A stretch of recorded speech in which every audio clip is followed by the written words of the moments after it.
Você sabe fazer o manejo da colecistite aguda de forma segura no pronto-socorro? Vem comigo.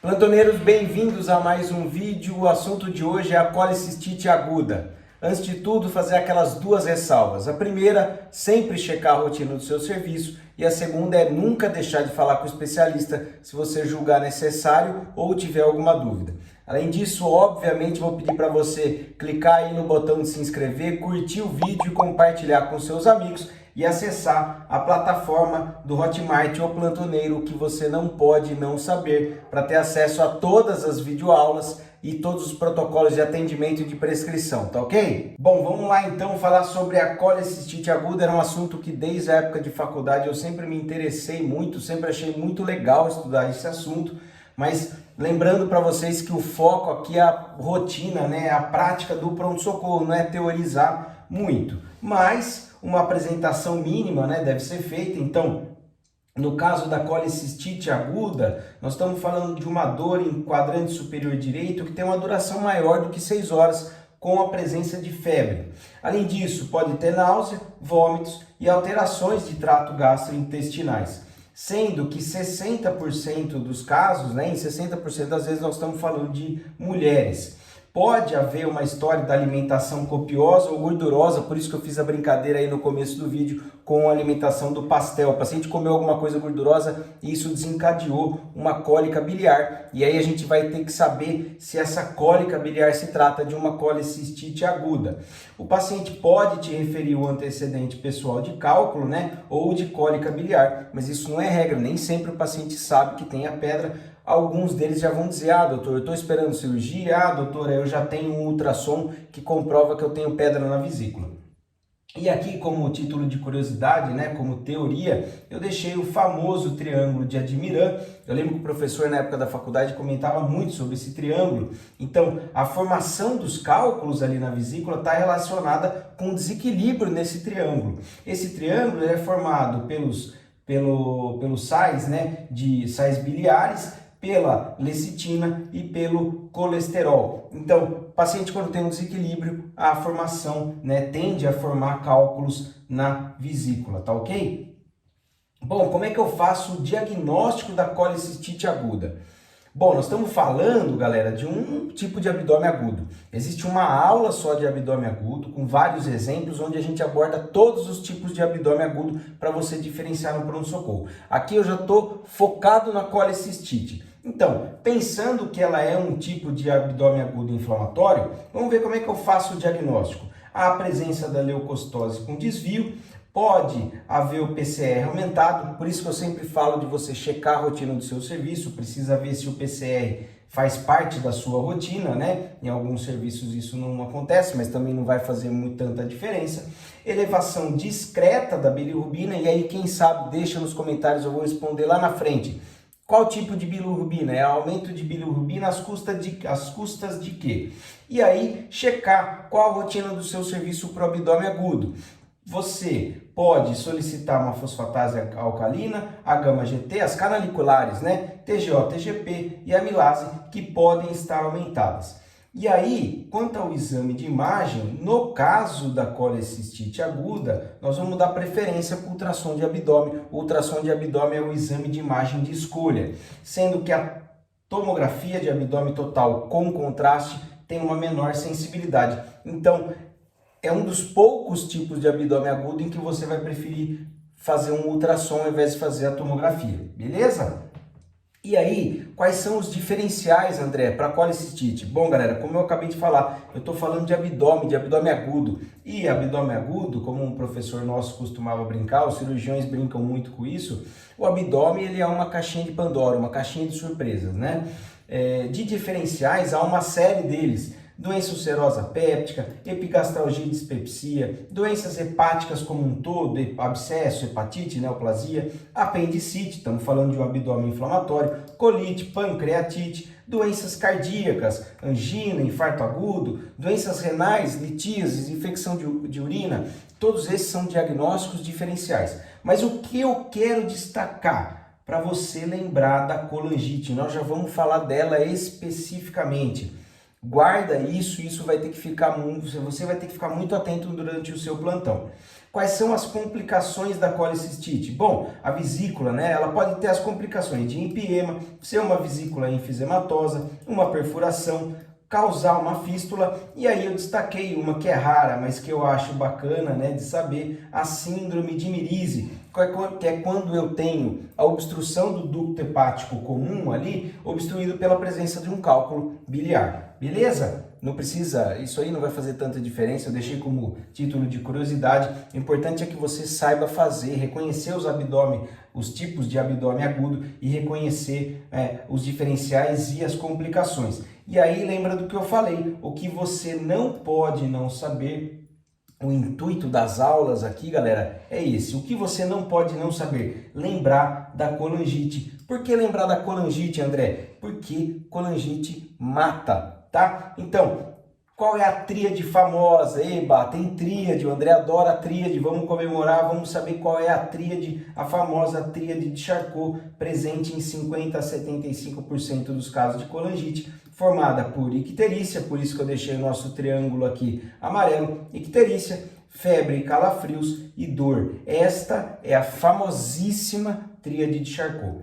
Se tem tríade de Charcot, acendeu um sinal de alarme aí na sua cabeça. A febre está presente em 90% dos casos, a dor é em quadrante superior de forma moderada e icterícia, presente em 50 a 70 anos, é a média de idade dos pacientes com a tríade de Charcot.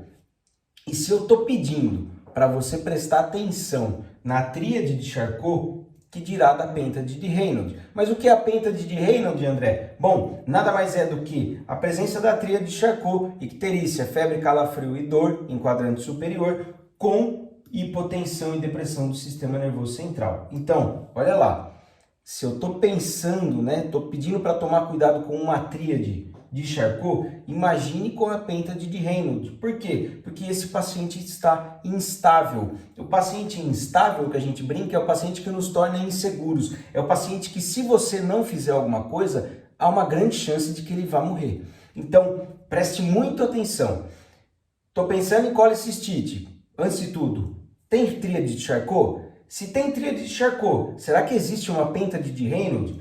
Se existe a pêntade de Raynaud, calma, jovem. Antes de tudo, paciente na sala de emergência e vamos estabilizar o paciente, tá ok? Então, lembre-se disso, o que você não pode não saber. Lembrar da colangite e lembrar da pêntade de Raynaud, beleza? E aí, como é que eu faço o diagnóstico da colicistite? Ele é clínico. Eu vou pedir os exames laboratoriais, né, aquela rotina de abdômen agudo, e vou pedir o ultrassom de abdômen. A história costuma ser bem típica e os exames. Leucocitose com desvio, com padrão colestático. Qual é o padrão colestático? Lembra que eu perguntei? A bilirrubina está aumentada às custas de direta. É um padrão colestático. Aumento de transaminases e de gama GT. Nem sempre você vai ter todos esses na rotina, se tiver melhor ainda.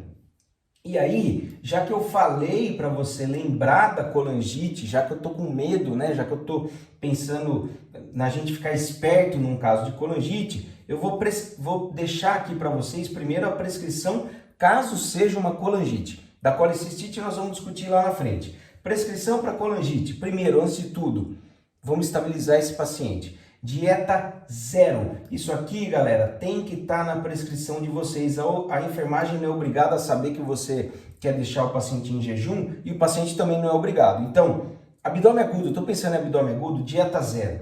Se eu estou pensando numa colangite, vamos fazer a expansão, né? Desde que o paciente suporte essa expansão, você vai auscultar, ver o histórico dele, se ele tem insuficiência cardíaca, mas vamos partir do pressuposto que o paciente precisa de uma hidratação e ele aguenta essa hidratação. 1000 ml de 12 em 12, vamos fazer ali a expansão, pode fazer uma expansão de início, deixar o Rocefin, né?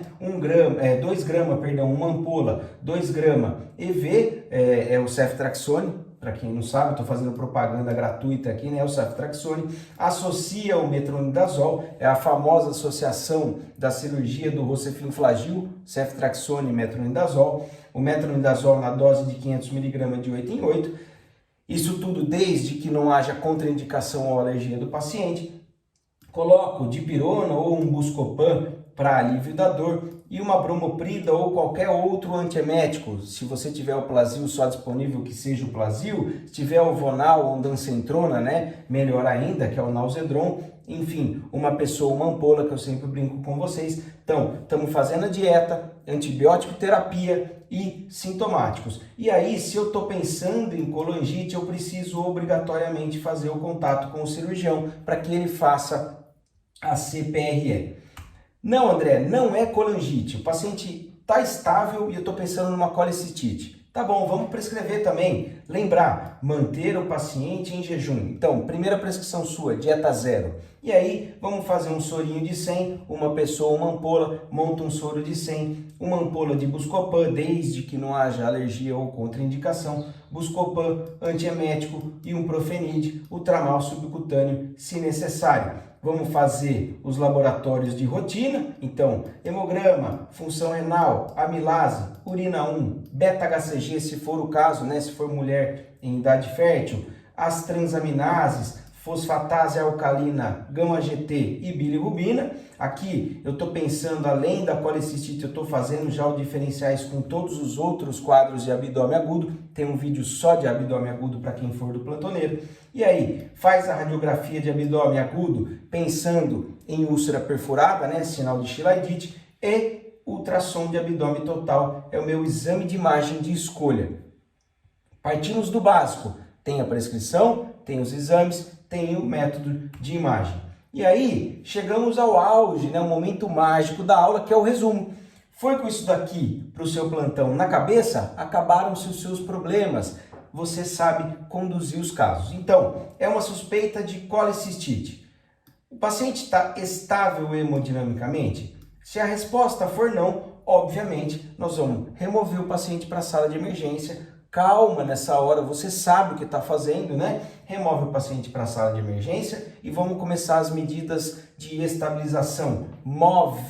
Monitorizar, oxigênio se necessário, 2 acessos calibrosos venosos de qualidade e o E de estabilizar e pedir exames. Vamos avaliar a necessidade de UTI, estabilizando o paciente, tá ok? Este é um capítulo do livro. Vamos para o outro agora, para o mais fácil. O paciente está estável. Como é que eu vou fazer? Aquele sorinho que eu falei, então, dieta zero com o soro de 100, uma pessoa, uma ampola, faz um anti-inflamatório, o antiemético, né?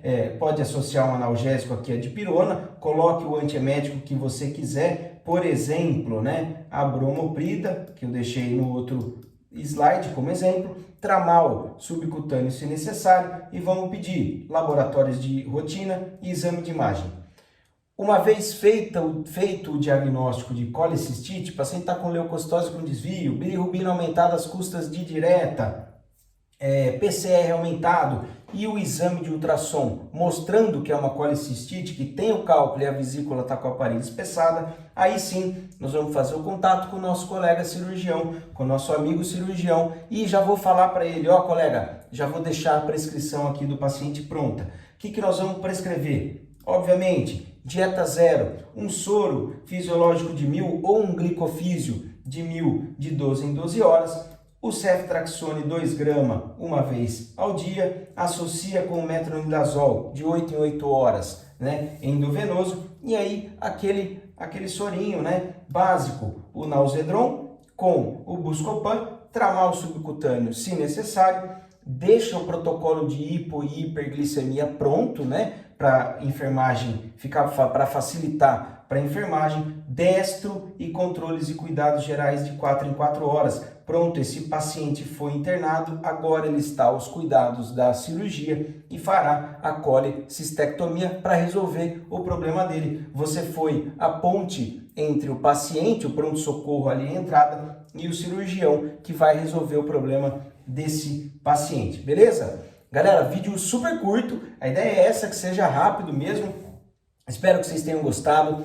Deixa o curtir, eu vou deixar as referências aqui na descrição, deixar também, para quem quiser, tiver interesse em comprar, eu usei a referência, o livro de emergências da USP, tá o link aqui na descrição também. Não deixe de curtir, compartilhar com seus amigos e acessar a plataforma do Plantoneiro para você ter acesso a todas as videoaulas, todos os protocolos de prescrição, protocolos de atendimento e um canal de comunicação direta no Telegram para tirar dúvida e discutir caso clínico da semana, beleza? Valeu, moçada, um abraço!